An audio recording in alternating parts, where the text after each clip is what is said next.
নজর রাখবো পরবর্তী সংবাদে। উদয়পুরে আজ তিরঙ্গা সমাবেশের আয়োজন করা হয়েছে। লক্ষ্য হচ্ছে যে অপারেশন সিন্দুরের সাফল্যকে তুলে ধরা। রাজ্যবাসীর সামনে অপারেশন সিন্দুরের সাফল্যকে তুলে ধরতে আজ গোটা উদয়পুর জুড়ে তিরঙ্গা সমাবেশ এক প্রকার ছিল বিশিষ্ট ব্যক্তিদের পদচারণায় লক্ষণীয়।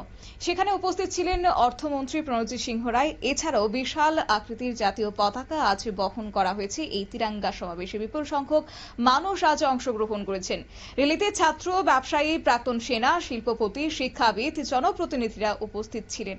এছাড়াও উপস্থিত ছিলেন ত্রিপুরা রাজ্যের অর্থমন্ত্রী প্রণজিৎ সিংহ রায়, বিধায়ক অভিষেক দেবরায়, গোমতী জেলা সেখানে বিজেপি সভানেত্রী সবিতা নাগ, বিধায়ক জিতেন্দ্র মজুমদার, রামপদ জমাতিয়া সহ আরো অন্যান্যরা। গোটা বিষয়কে কেন্দ্র করে কি জানিয়েছে গোমতী জেলা বিজেপি সভানেত্রী, শুনুন।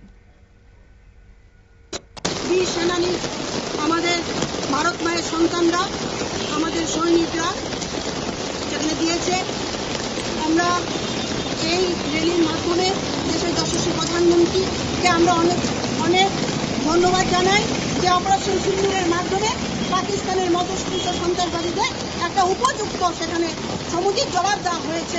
আমাদের বীর সেনানীরা, সৈনিকরা, ভারত মায়ের সন্তান যারা, তারা সেখানে নৌবাহিনী থেকে শুরু করে সমস্ত অংশের যে সৈনিক বাহিনী যারা, তারা যেভাবে বীর যোদ্ধার মতো সেখানে শোধ নিয়েছে, বলবো আমরা যে অপারেশন সিন্দুরের মাধ্যমে উপযুক্ত জবাব দিয়েছে।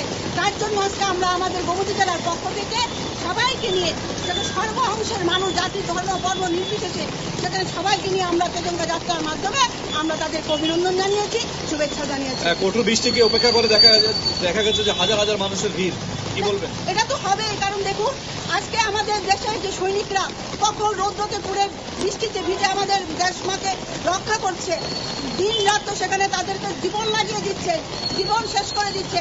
তো আজকে আমরা সাধারণ একটু বৃষ্টিতে ভিজে র্যালি করেছি, এটা শুধু ওনাদের প্রতি আমাদের একটা অভিনন্দন স্বরূপ আমরা করেছি। আমরা তো একদিন ভিজেছি, ওরা প্রতিনিয়ত ভিজছে। আপনারা শুনলেন, অর্থাৎ আজকে বৃষ্টি, এই কঠোর বৃষ্টিকে উপেক্ষা করেও অংশগ্রহণকারীরা বৃষ্টিতে ভিজে ভারত মায়ের জয়গান দিয়ে স্লোগান দিতে দিতে র্যালিটি উদয়পুর শহরে বিভিন্ন জায়গা অতিক্রম করেছে। ভারত মাতার পোশাক পরিহিত শিক্ষার্থীরা এবং সেনা জওয়ানরা র্যালির সামনের দিকে এগিয়ে গেছে। বলা চলে আজকের এই র্যালি হাজারো মানুষের পদচারণায় মুখরিত হয়েছে উদয়পুর শহর জুড়ে। নিয়ে নিচ্ছি ছোট্ট একটি বিজ্ঞাপন বিরতির সঙ্গে থাকুন।